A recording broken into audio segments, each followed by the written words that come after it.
This is audio and explanation of John Downe's letter to his wife. And John Downe was an immigrant to America in the early 1800s. And he came over from England by himself and he left his wife and children behind.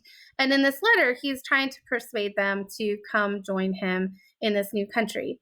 And I think there's a couple things we need to kind of keep in mind. America was a really new country at this point, and the trip over here was pretty risky. You have a really long boat trip, and there was a lot of disease that spread on the boat, so a lot of people died coming over here. And there were also a lot of unknowns, like you're talking about moving to a whole new country that was pretty rough and new. It wasn't the American superpower that we know today, and so people felt like it was kind of risky. But at the same time, for people living in England, there was not a lot of opportunity. So people thought that coming over here was kind of worth the risk. But you can understand maybe his family didn't have money to come over here. They were worried about it. So he came over here first. As we read this, I want us to consider whether John Downe's experience is really typical of people that came over here. And I want us to think about people who might not have agreed with this understanding of America too, and how other people might have had different experiences. But we'll read this letter and then we'll talk about that. The language that he uses in this letter is a little bit complex because it is really old, and his spelling is a little bit weird too. And I didn't change the spelling. I wanted to just keep it the way he kept it. But as we go, I'll kind of explain what he means in his letter. My dear wife, I've got a situation in a factory in a very pleasant vale about 7 miles from Hudson, and I'm to have the whole management of the factory, and the master is going to board me till you come in his house. So he begins his letter by saying basically that he is a manager of a factory and that the owner of the factory is letting him live with him. So he has really a good job. A farmer took me one day in his wagon into the country from Hudson to see a factory, and I dined with him, and he would not have a farthing, and told me I was welcome to come to his house at any time. They had on the table pudding, pies, and fruit of all kind that was in season, and preserves, pickles, vegetables, meats, and everything a person could wish, and the servants sat down at the same table with their masters. Okay, and so he's describing America here as like a land of abundance, that there's so much available. And he's also describing a kind of equality that exists here in America where servants and masters are sitting at the same table, and you can tell that he thinks really positively of that.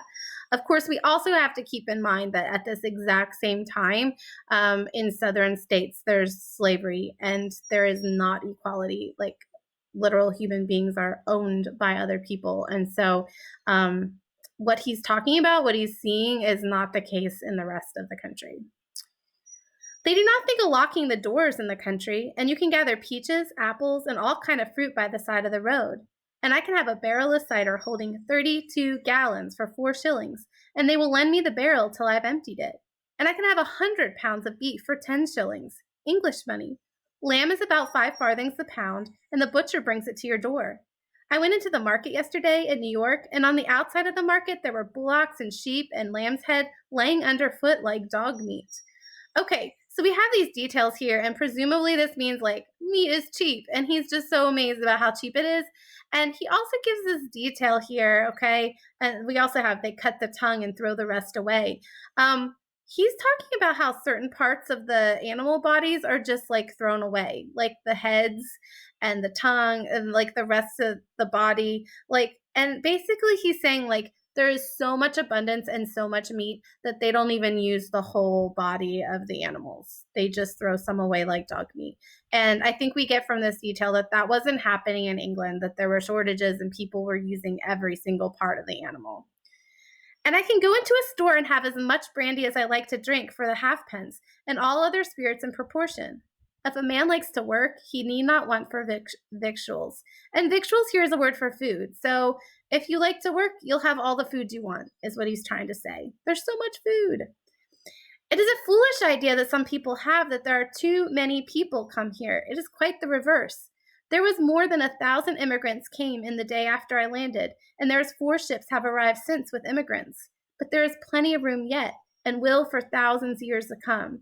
And he uses this little bit of exaggeration here to just say there's so much room. Like, yes, there's tons of people arriving here all the time, but there's so much room. It seems like it's endless. So it's not like the country's getting too full.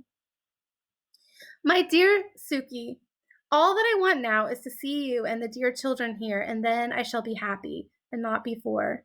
I do not repent of coming, for you know that there was nothing but poverty before me, and to see you and the dear children want was what I could not bear. I would rather cross the Atlantic 10 times than hear my children cry for victuals once. Okay, he really shifts tone here. Instead of talking about all the abundance of America, he starts talking about using different persuasive techniques. So up here, he's using a lot of logos. He's using a lot of facts and statistics about all the abundance that's available. And now he's shifting gears to using pathos. And he's appealing to his love for his wife here. And so here is the kind of persuasion using logic and facts. And here is the persuasion using love and passion for his family. And he's saying here, he's not sorry that he came. He's not sorry that he left them because they were so hungry and they were so poor that it just left him feeling like crying. Okay. And he uses this exaggeration here. I would rather cross the Atlantic 10 times than hear my children cry out for food. And it's exaggeration. I don't think he literally means that, but I think he means that, like, this has been the best choice for my family, and seeing my family cry, my children cry for food was the worst thing that I experienced. And he's using this to show, like, I love you and you need to come join me now because I love you. Now, my dear, if you can get the parish to pay for your passage, come directly, for I have not a doubt in my mind I shall be able to keep you in credit. Okay, so he's saying, like, all right, the parish here is the church. So if you can get the church to pay your way, then I'll pay them back if there's any way we can make that work. So he doesn't really have enough money to get them here, but he thinks that they can borrow it. You will find a few inconveniences in crossing the Atlantic, okay? So it's not going to be a great trip, but it will not be long. And when that is over, all is over, for I know you will like America. America is not like England, for here no man think himself your superior. Okay, and this little line here, I think it's kind of awkwardly worded, but he's basically saying that, like, no one thinks that they're better than you. Okay, that we're all kind of equals here in America. Again, I want you to think about how true maybe that is. But John Downe definitely felt that, and I think in England there was really a huge class system, social class, where the upper classes were definitely way above the lower classes, and so he feels like America's different. There is no improper or disgusting equality, for character has its weight and influence, and the man which is really your superior does not plume himself on being so. Okay, so even if someone is kind of higher than you, he doesn't kind of lord it over you and make you feel a little, okay? An American, however low his station, never feels himself abashed when entering the presence of the highest. This is a country where a man can stand as a man and where he can enjoy the fruits of his own exertion with rational liberty to its fullest extent.